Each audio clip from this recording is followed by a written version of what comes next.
Bienvenue dans le studio de l'Argus. Après avoir lancé le Bon Observatoire des véhicules d'occasion en 2024, la grande nouveauté en 2025, c'est cette version en vidéo.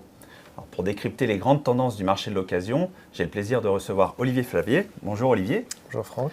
Vous dirigez l'Argus et le Bon Coin Auto. Alors Olivier, ce n'est pas un secret, le marché automobile est déprimé. Depuis 5 ans, on n'a pas passé la barre des 2 millions de voitures neuves vendues en France. Et ça ne s'était pas vu depuis les années 70. Et dans le même temps, le marché de l'occasion n'a jamais été aussi élevé. Donc, quelles sont les grandes tendances que vous avez observées en 2024 ? Alors, on a un marché de l'occasion qui se porte très bien en réalité. En 2024, le marché a été positif, aussi bien pour les ventes entre particuliers que pour les ventes de professionnels à particuliers. Et les tendances de fond, elles sont surtout sur l'énergie. C'est-à-dire qu'on s'aperçoit qu'en occasion, il reste beaucoup de voitures en vente aujourd'hui en diesel et en essence. Et on voit apparaître l'arrivée des électriques en force et des hybrides aussi. En gros, on retrouve le marché neuf d'il y a 4 ans, aujourd'hui sur le marché de l'occasion. Et justement, qu'est-ce que vous observez avec ces différences sur les différentes énergies ? On s'aperçoit qu'il y a encore beaucoup de demandes sur les voitures thermiques en occasion. On a quand même plus de 90% des annonces aujourd'hui sur le site du Bon Coin ou sur le site de l'Argus qui sont représentées sous les thermiques diesel et essence. Et puis, on a cette tendance de l'électrique qui représente aujourd'hui 5% de l'offre et l'hybride 10%. Et dans l'hybride, je rentre l'hybride rechargeable et l'hybride non rechargeable. Comment les prix ont évolué ? Alors les prix, c'est intéressant. Les prix ont beaucoup augmenté depuis 3-4 ans. Enfin, après le Covid. Ouais. Exactement. Après le Covid, il y a eu une explosion des prix. Parce qu'il y a eu des pénuries sur les voitures neuves.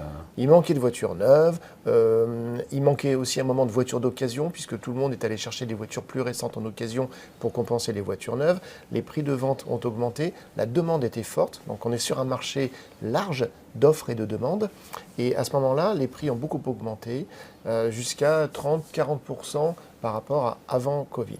Et puis, ce que l'on voit, c'est qu'il y a une régulation à la baisse petit à petit des prix, qui a été accélérée d'ailleurs par les professionnels de l'automobile, qui font beaucoup de promotions et qui continuent en ce moment aussi pour faire baisser les prix et pour rendre plus accessible la voiture d'occasion.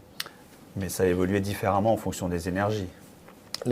Les énergies qui ont le plus baissé, ce sont les énergies électriques. On a des baisses de 2 3 000, 4 000 euros sur des voitures électriques actuellement.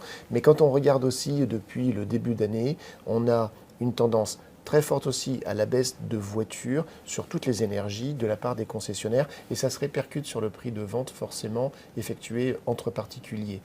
On a des prix qui petit à petit reviennent à l'avant-Covid. Si je mets l'inflation dans les calculs, on est encore à peu près 1 000 euros plus cher proportionnellement qu'avant Covid.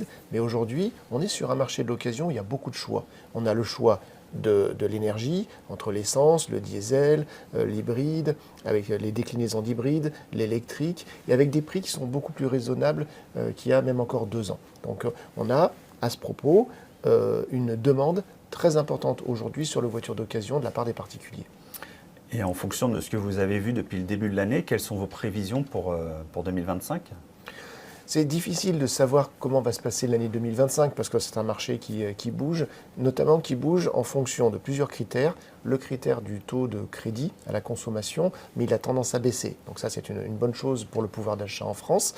Et puis, ça dépend aussi de l'afflux de voitures sur le marché de l'occasion.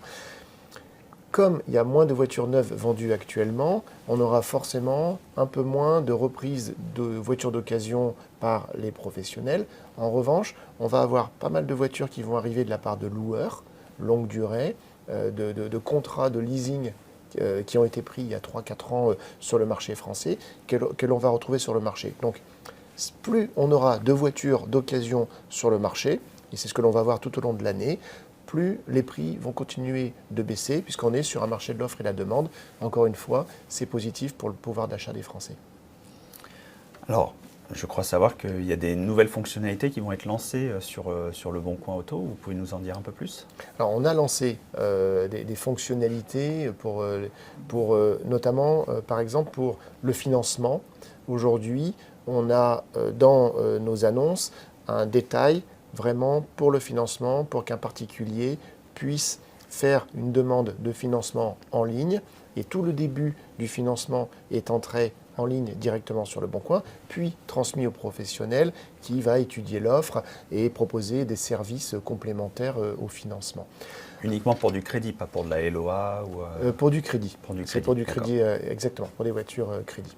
Et puis ensuite, on va avoir aussi une autre innovation qui nous tenait beaucoup à cœur. On parle beaucoup de l'IA, mais on n'est pas là pour faire des effets d'annonce, on est vraiment là pour utiliser l'IA pour le consommateur. Un exemple que l'on utilise aujourd'hui dans l'IA, c'est vous rentrez votre plaque d'immatriculation quand vous voulez vendre votre voiture. Vous rentrez votre plaque d'immatriculation, vous définissez après juste la finition de votre voiture, vous mettez vos photos et à partir de là, le système remplit automatiquement le texte, enfin vous propose un texte, bien sûr que vous pouvez modifier, puisque c'est quand même vous le responsable final de la vente de votre voiture, et ça vous permet de gagner beaucoup de temps et d'avoir un texte quali pour votre annonce.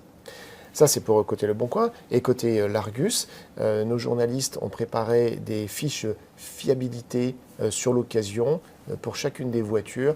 Et c'est une vraie source, une vraie mine d'informations qu'il faut consulter avant d'acheter sa voiture d'occasion. Bien, merci Olivier. J'espère que cette vidéo vous a plu. N'hésitez pas à la commenter et à vous abonner à notre chaîne YouTube pour ne pas rater les prochains rendez-vous. Je vous donne rendez-vous très bientôt sur largus.fr.